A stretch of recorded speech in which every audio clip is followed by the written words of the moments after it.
lưỡi đai chặt lai này chặt lai này.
Bỏi rồm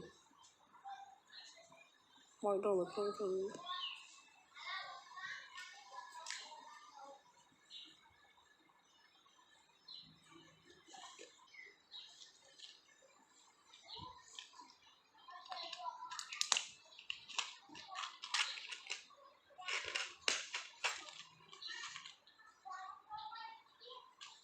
đợi vườn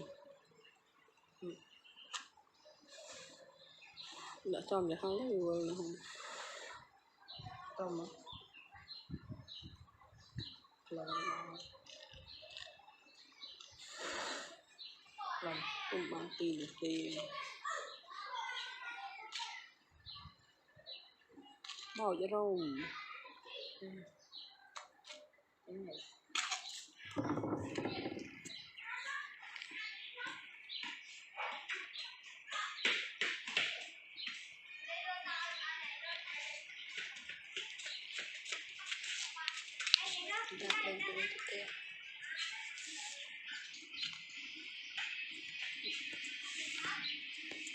bỏ con lăn rồi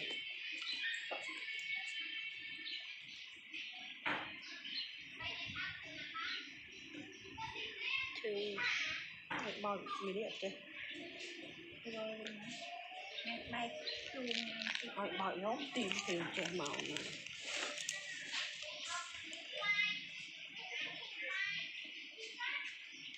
nhầm mình cái không tìm từ mấy cái này thò thì để bằng cái này tìm được điều này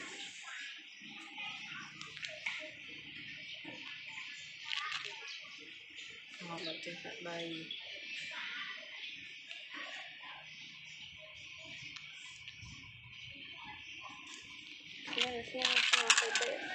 ui này kia này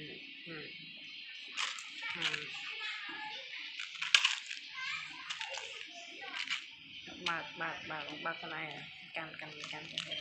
mòn ơi đợi một con tôi mòn các bạn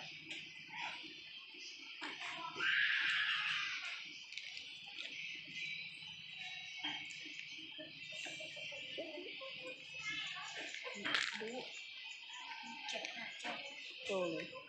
còn không chỗ thế chỗ đầu tiên rồi này dụng một dùng một bật hay là trời để đây lưỡi đai chặt lưỡi đai này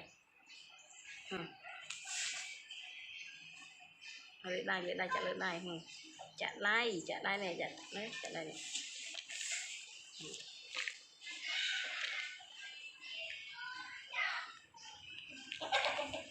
đai tiệt chặn nó không chặn này liệt chặn đai đai mới để chặn được không cắn chặt không đây đó nè cục thịt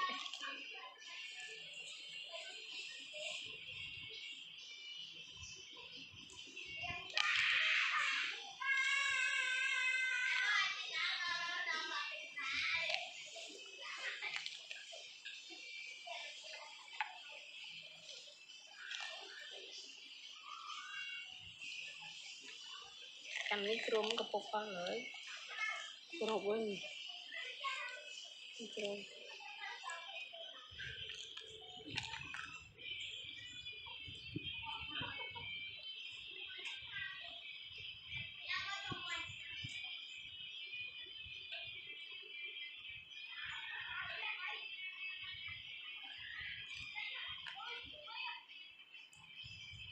ôi lẹ tôi nữa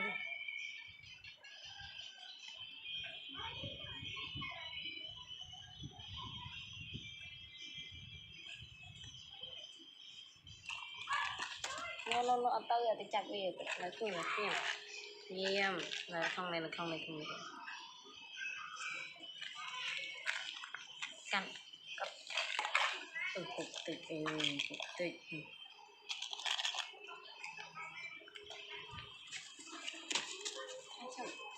stop chém một cái stop rồi ơi bàn phơi là từ rồi mình pung luôn chim câu mà đi đẹp nhẹ pung mình chặt rai bữa ngày chẹp bay với còn nhẹ đây ở đây biết khơi câu cua xem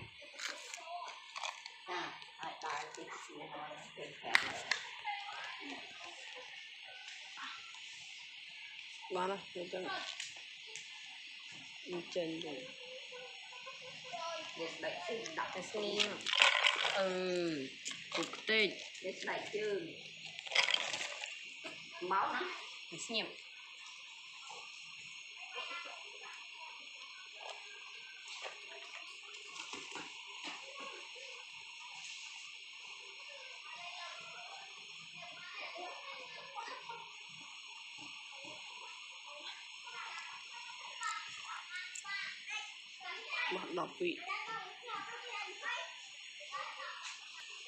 đọc vị tiệt xem